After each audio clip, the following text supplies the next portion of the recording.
I'm Jake Gauntley, and this is SEO in 2025.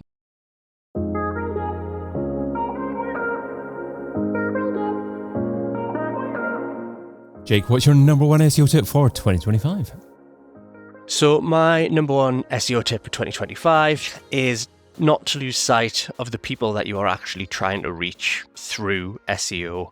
And I've chosen this as my tip for 2025 because as things like AI becomes kind of ever present within our lives and kind of working plans, it's tapping into the human side of search is going to be even more important to make sure that you're connecting with the users who are searching for your brand or visiting your website.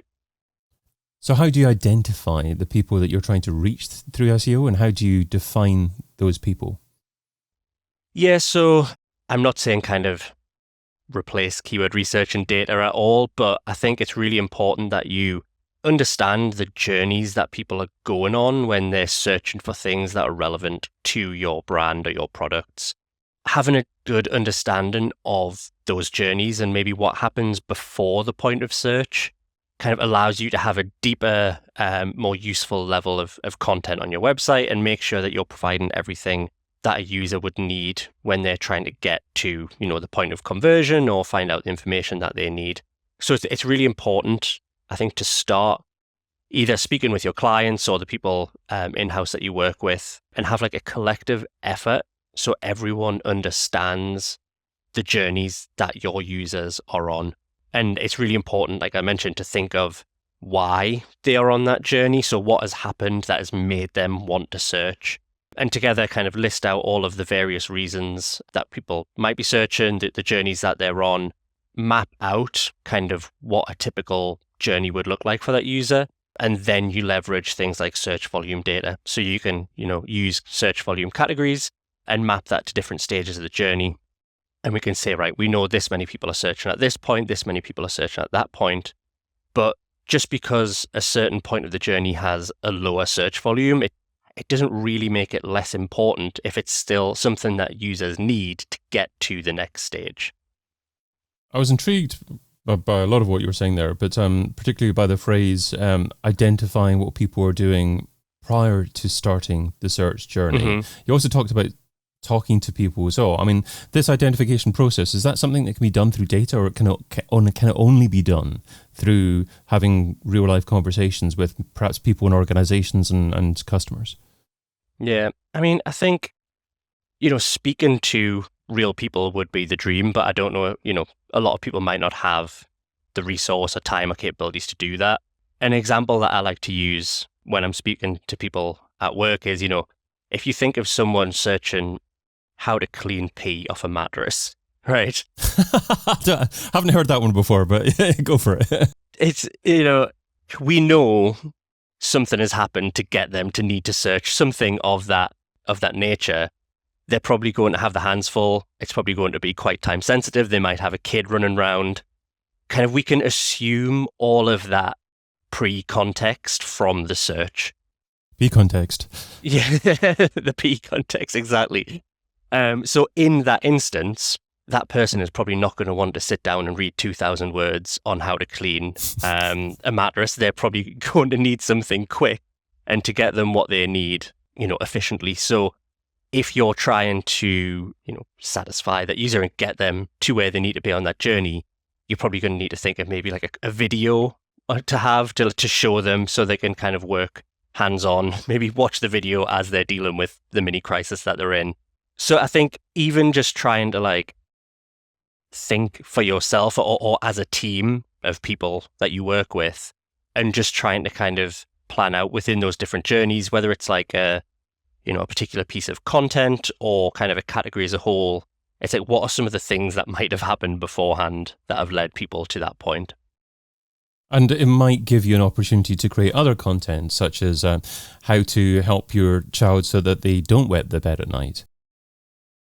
Exactly, yeah. So that's where I come to the journeys that people are on. So, we think of a typical user journey from kind of top to bottom, but we know that that's not how people necessarily kind of go on these search journeys. People might be coming at different points of that journey. So like you say, people might, they might be cleaning that bed, and then they might need to be actually, well, how can I stop this happening in the future? Or like what causes bedwetting, for example.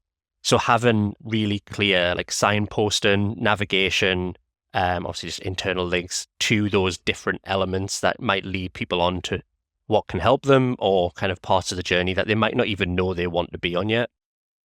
Yeah, and the scary thing about that from maybe a content creation perspective is missing out on opportunities, because there could be a myriad of different options that people come through to land on your piece of content and consider before doing that. I mean, how do you know that you've gone about selecting the most likely scenario that people come through to create maybe that additional piece of content and brand exposure? Yeah, I mean, search volume is obviously going to be one of the key indicators we can use. That's kind of the data we do have available to us in terms of like prioritizing different journeys. We can say we know that this area is searched for most, so maybe that will be something we work on first. There might be some areas that I mentioned, maybe don't have as much search volume, but if from speaking to people inside your business or your client's business and they've said, this is part of a journey or can be part of a journey, it should still be something that you maybe factor into your content strategy. It might just be lower priority. It's just because someone hasn't searched for something, it doesn't mean it's not important. People might just not know that they need to know something. So if you can have, the information on your website, which stops them having to go back to a search engine in the first place, you can keep people more engaged and hopefully get them to where they want to be and where you want them to be in terms of, whatever you're selling or the information that you're providing. So that's maybe driving users to your website for the first time. How do you go about optimizing and structuring your website for real people going through real journeys? Yeah, so in terms of like website structure and kind of layout and user experience, I think with this one, within SEO, I'm going to generalize here, but typically we might think about what a search engine wants rather than what a user would necessarily want. So it's important that you maybe take that step back and think about, right, what should a page or a website look like that's going to help someone move along that journey as quickly as possible. So another example, so if you think about recipe content, and obviously recipe content within SEO obviously gets a bit of a bad rep because there's just typically like a huge story before you actually get to the recipe. That's not really helping people get to where they need to be in that journey. If someone's searching for a recipe to make apple pie, they probably want the recipe. They don't want the history of apple pie. So making sure that, you're setting out that content so when someone lands, you're getting them to where they need to be. I think that's kind of, when we're talking about earlier, like why people are going on those journeys, like if you're having like a workshop or something to establish that, you can also try to think about like what formats or layouts would work for what that person needs to know. So do you use keyword data as a way to assist with that journey mapping? Yeah, so I think, once you've got a journey mapped out, it may be linear, it could be, have arms and legs going off it depending on what that journey looks like. I think once you've got that, then you can start to kind of tag on the keyword data as well. So it might be individual keywords, it might be clusters or categories of keywords, and you can start to map out what users are searching at different points of that journey. And as I mentioned, you can use that to then try and, prioritize, within workloads, or at least to know like traffic you can expect from different stages of the journey. But as I mentioned, just because people aren't searching, in huge numbers for a particular part, it doesn't mean it's not important in like the overall picture of helping users. Do you use any software to map out user journeys? Because it almost sounds to me like you're using some form of mind map, and you've got different threads and strands that people could go along. Yeah, I mean, you can use things like, something like Figma, which might help visualize it a bit better. I'm very much an Excel guy, and although it might not look pretty in Excel, it often kind of works with me. But even like in PowerPoint, just kind of using like the shapes to like actually map out almost like a flow chart and adding like associated data within that, I think it helps to visualize it. But again, as I mentioned before, we know that people don't always search in the way that we might see it out. People might start at one point and then go back up and go down. But it is good to have at least a kind of traditional user journey mapped out from the top to the bottom. Is there useful data in GA4 or Search Console that you can use to enhance what users are likely to do? I mean, I think within GA4, you could look at things like, engaged sessions. If you want to add on like how your current performance is, if you want to map like site sections, if they already exist, and look at some metrics that you could say, right, we know people are entering the website at this part of the journey, but they're not actually that engaged, or the bounce rate is really high. So what can we then do to kind of improve that user journey and move people along? But it's also really important to know that, sometimes if you see a really high bounce rate, it might be just because that person has just got what they need and the journey is ended. It's not always, a bad thing if someone's coming to the website, getting the information that they need quickly and then moving on. Yeah, absolutely. That's a great point to note. I think it's easy to instinctively look at bounce rate and go, it's very high, that's bad. What's wrong with my site? What shall I change? And talking about layout, how do you optimize page layouts and UX for both people and technical SEO?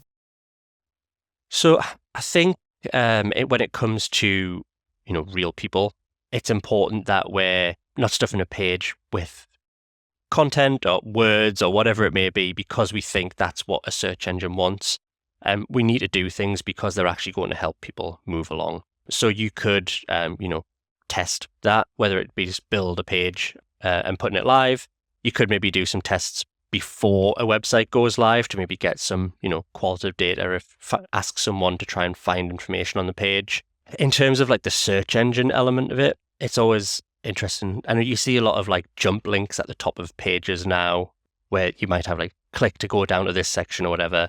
And I seen an article fairly recently where it wasn't like an SEO publication, but they were talking about how SEO has ruined the internet, sensationalist.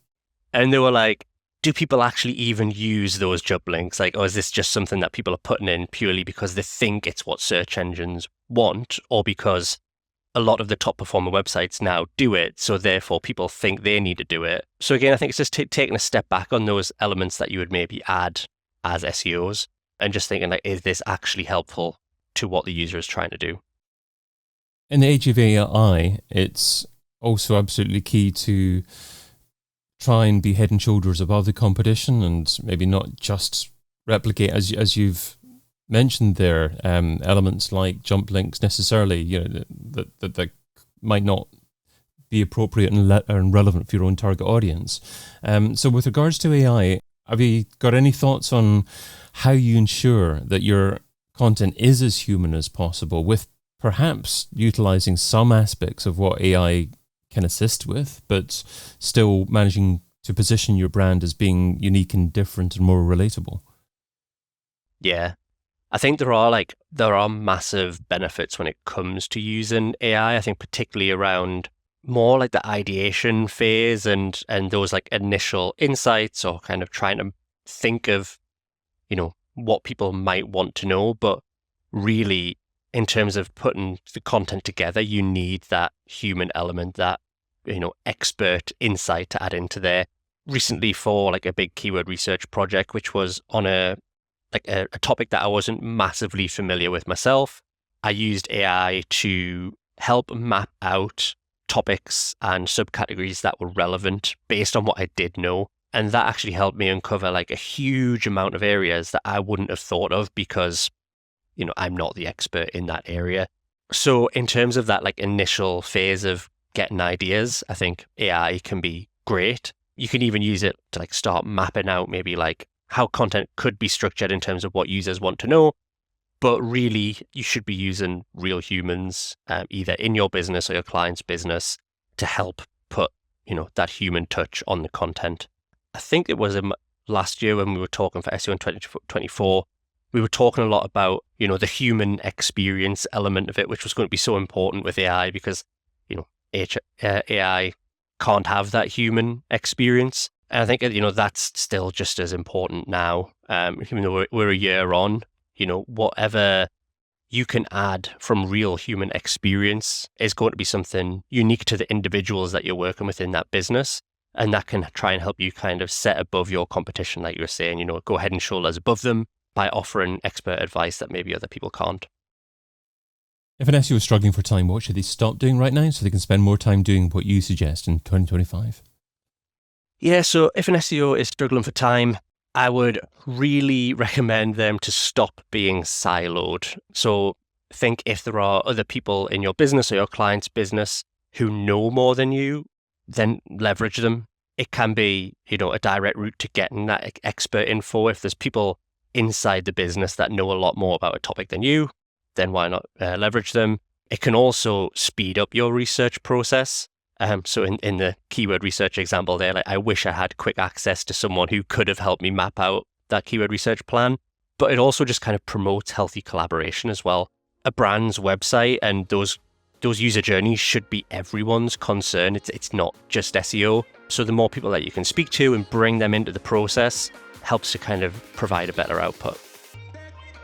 Jake Gauntley is Senior SEO Account Director at KINESSO UK, and you can find him over at jakegauntley.com. Jake, thanks so much for being part of SEO in 2025.